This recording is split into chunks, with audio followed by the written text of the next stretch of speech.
What up, guys? Freshly shaved. The online coach right now. I was shaving and I accidentally trimmed right here too short, and I was like, man, and then I just was like, screw it, and just shaved down here, everywhere else, down to like stubble. It's a different look. I look a year younger. Leg day today, and I am training again with the wifey, Sonia. Not sure what we're gonna do yet. We're gonna probably just warm up and see how we feel. Last week we did a 5x5, and I was pretty happy with that 5x5. Oh, if you guys don't know what app I use to track my workouts, it's rep count. Yes, 335, 5 sets of 5. I didn't finish filling it in, but it was in there. If you guys have not downloaded rep count, or you're not tracking your lifts, I highly suggest it. I talk about this all the time. In the last 2 videos ago, staying motivated, that was the main thing. That was my main tip in staying motivated, is tracking your lifts. So again, check it out. I've been using it for a long time. It's this guy right here, rep count. Very simple, straight to the point, and yeah. The main thing is it's simple. You don't want to be spending too much damn time inputting your lifts.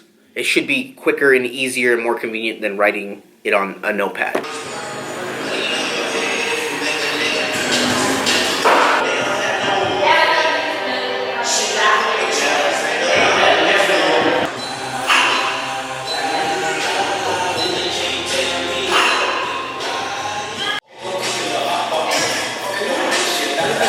Look down. Remember, look at the wall and the floor. Chin down a little. A little more. Your chin. There you go. There you go.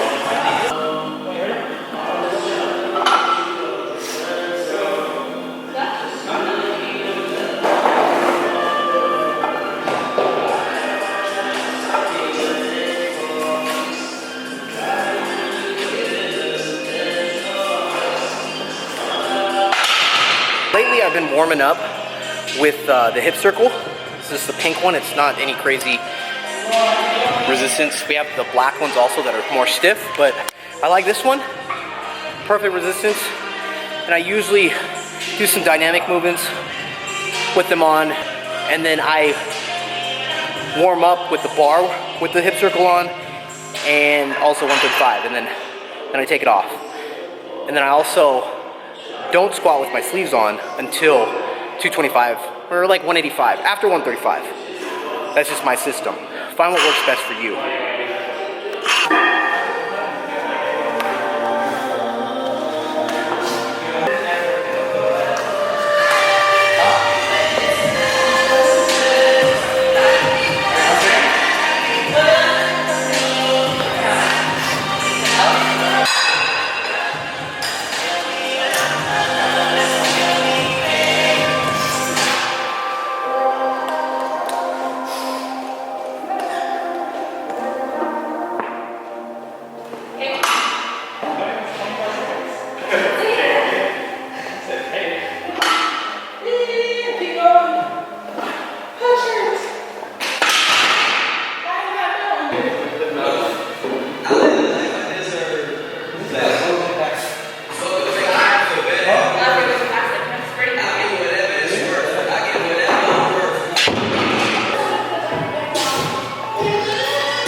Alright, so what's the plan?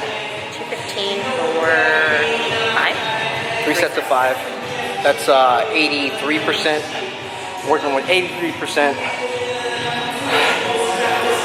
That puts me at 345. Last week, rep scheme was a 5x5. I did 335 for 5 sets of 5.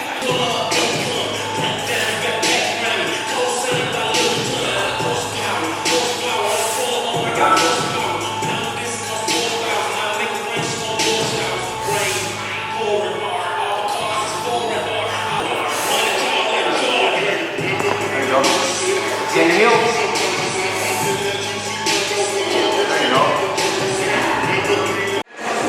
Some Starburst gummies for that intra-carb source. There we go. 345.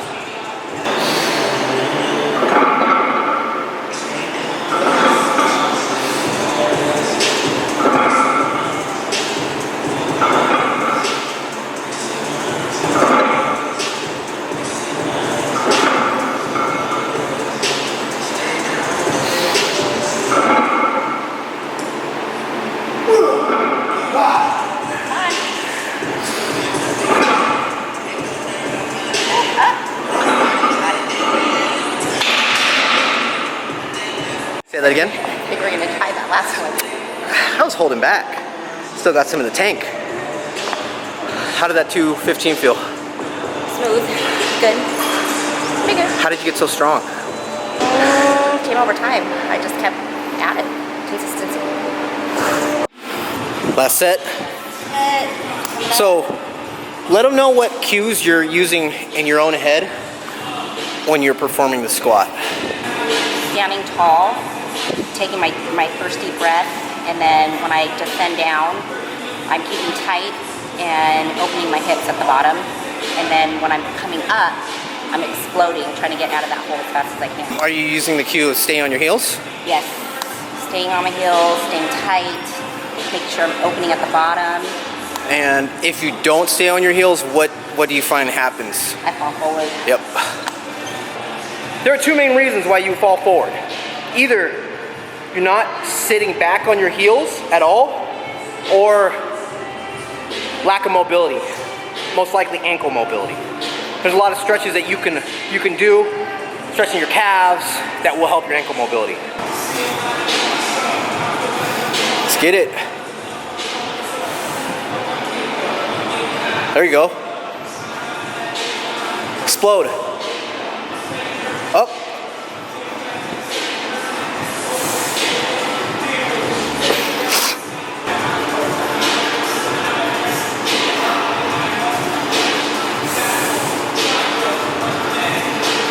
Good.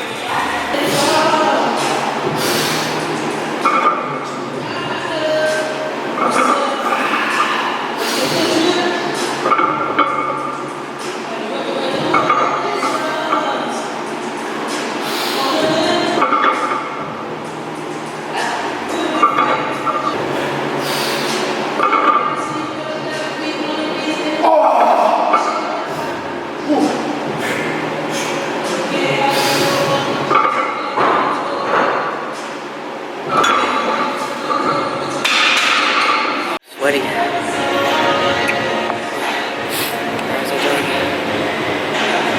Alright, so here you see I logged my lifts in for today. Really cool is you can see all your PRs.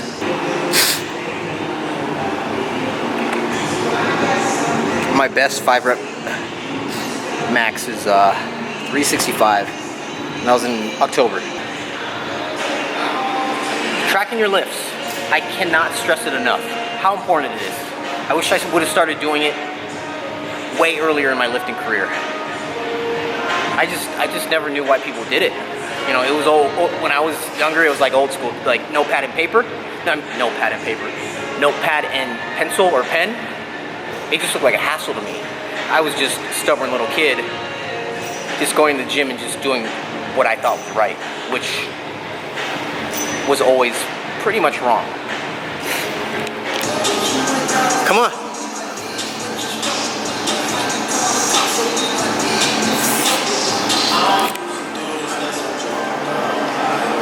So today, lower body on Tuesdays is always quad dominant. So squats, leg extension, and then always we throw in calves and lower back.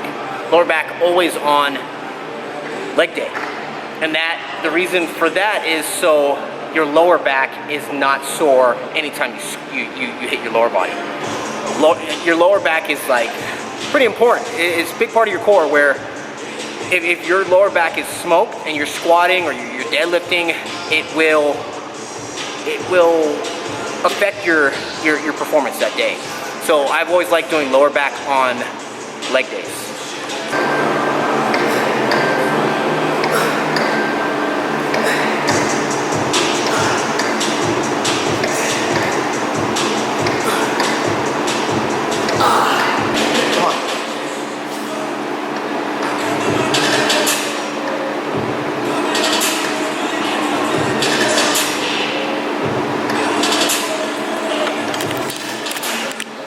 Those forearms, they're like baby girl versions of mine. Oh.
Gonna go get a post-workout meal.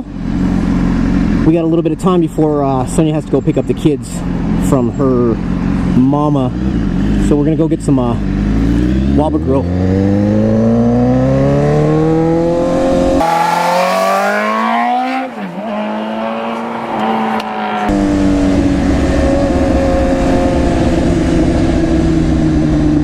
So that was a pretty damn good workout, to be honest with you guys. Me and Sonia have tried training together in the past, like every day on a split, and it wasn't the best. You know, being married, if you're married, you understand. If you're married, you understand that that healthy space is healthy. It's good for a marriage, a relationship. Missing each other, you know. So one day a week, just hitting legs, it's like perfect. It's a sweet spot for us to train together. We both really enjoy it. We still have that healthy space.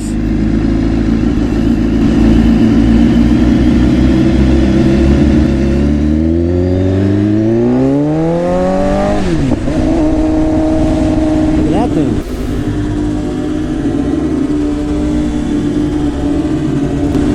What is that called again? A T-Rex?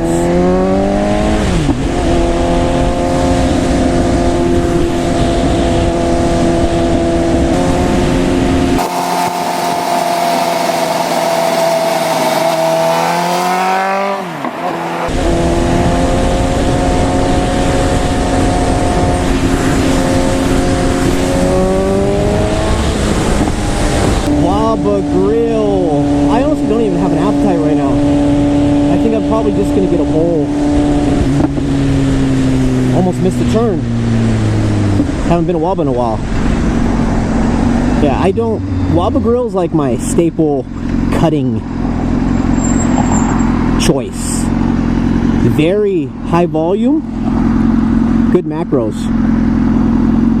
So I kind of save that for cutting.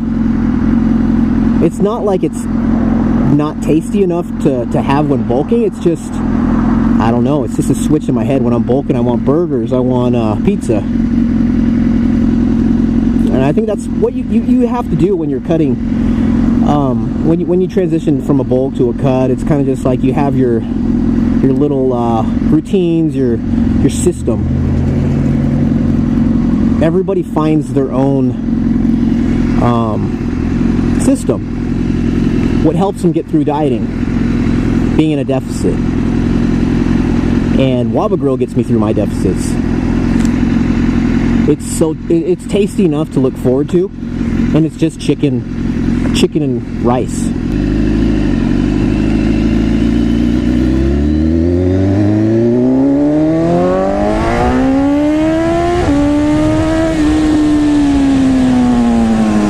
Little baby pull there.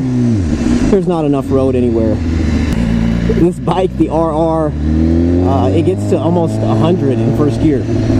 So hitting red line is not an easy task on, city roads.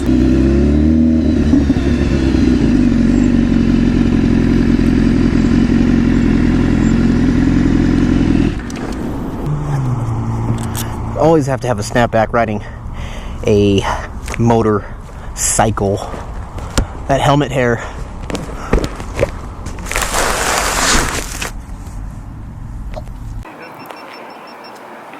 Let's go.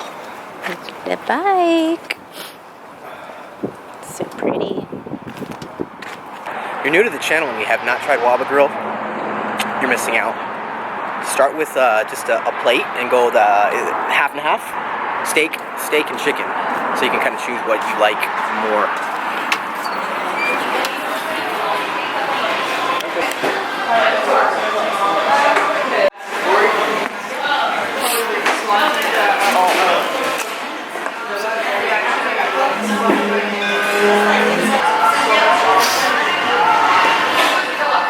Chicken veggie bowl. So it's white rice, the chicken, the sauce, and the veggies, mixed veggies. And the same. They hook you open. Now, for you guys new to counting macros, right? You're gonna ask, should I weigh my food when I eat out? Isn't there variance in the nutrition facts on the website? And the answer is yes. There is variance, but at the end of the day, that small variance is not going to make much difference. As long as you're consistent with the macros that you're using for, let's say, this bowl, in the long run, it's not going to matter as much. It's a different story, different case if you are in contest prep and you need to dial everything in, like every little bit counts. But the majority of the public that is trying to diet down, lose body fat, like that's not contest prep. That's just trying to lose weight and look decent. My advice is don't stress the variance that can be in food listings at fast food chains. Go buy the nutrition facts, and if anything, if you're stressed out and you're anal like that, add a little bit of fat, maybe 2 to 3 grams, 5 grams at the most. Honestly, I ate Waba Grill. The last cut, and my entire contest prep when I dialed in for like 4 weeks, and I never weighed my chicken, I never weighed the food out. I just used the macros that I was using the whole time. Alright guys, my daily vitamins that I take with my first big meal. Vitamin C, multivitamin, 2 fish oil.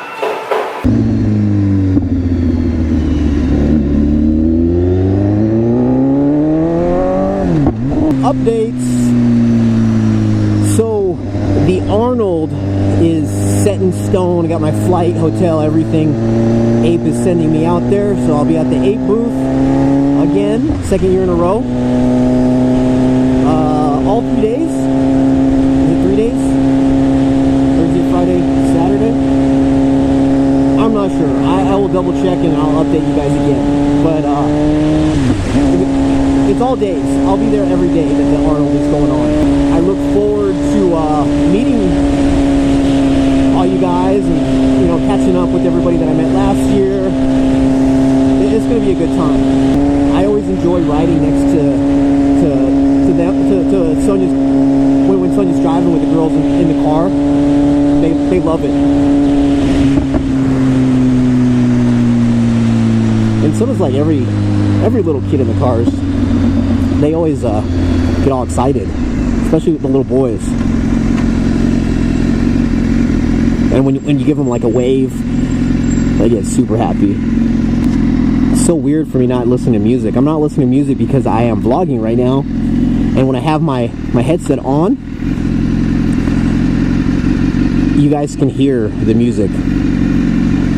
And my guess is if it plays loud enough, it will get flagged for copyright by YouTube.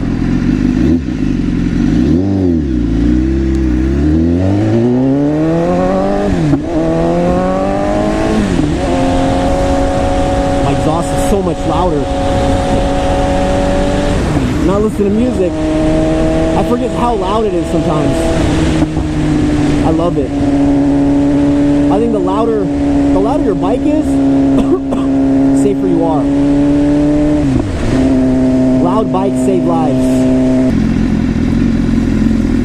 And guys, for you guys watching this, and you are not familiar with riding or motorcycles, in California it is completely legal to split lanes, lane splitting, and that's what you see me doing, getting in between cars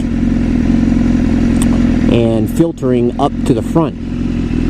It's the safest thing to do for anyone on a motorcycle. You get away from cars, you don't want to be in between traffic, because the last thing you want to do is get rear-ended by someone not paying attention. You get rear-ended in a car, you get a little fender bender, you know. You get rear-ended on a bike, you're most likely pretty hurt or even dead. With traffic in California, lane splitting it's always been legal, but it wasn't illegal. It wasn't illegal or legal. And they passed something last year that it's completely legal. And what is illegal is people, if you're in a car and you block the lane of a motorcycle, that is illegal. You can get a ticket for that. That's just FYI. What up, dude? So before I start hearing like, oh, you ride so dangerously in between cars, it's called lane splitting. It is legal in California and I think a couple other states only. So when other riders come to California on their bikes, they're like super excited. It's new to them, but they have fun doing it. It would suck to go back to your state, where it's illegal and you can't do it. That would suck. If you guys made it this far through the vlog, I might as well talk about something that may help you when it comes to fitness, your goals. Let's talk about macros. Let's talk about where your macros should be if you're attempting a cut. Okay, your first cut. How do you figure out your macros? First of all, you have to find out your maintenance calories. The number where your body will maintain based on your activity, your daily, your body, your maintenance. There's a ton of calculators, different formulas, but just type in calories, maintenance calories, and you'll find a calculator that you can figure out. From there, if you're trying to cut, you want to create a deficit. Start very low, small, moderate deficit. Stick to it for like 2 weeks. See what happens. Watch your weight every day. Watch the trend and make small adjustments. So my main piece of advice is, don't ever think that there's a perfect magical number for each person. It's all kind of trial and error, where you have to stick to some macros, be consistent, and then watch what happens. And then you make small adjustments. Because there are a lot of factors that will come into play. So again, there's no perfect macros. You can find your maintenance, and it's like a ballpark where you're going to maintain. And then you have to be consistent with your macros, your training, and then see what happens. And then make small adjustments. So my macros that has me losing weight, you know, every week consistently, like say a half pound to a pound, it may not work for you. Everyone's different. And you got to keep in mind, everybody has different jobs, different daily expenditure based on jobs, lifestyle, all kinds of stuff. And of course, your body. You got to look at your weight, your height, your age. Hi guys. Come on. You want to ride on Daddy's bike? Mwah. What do you got on your face? Marker. Who drew on you? Did Riley draw on you?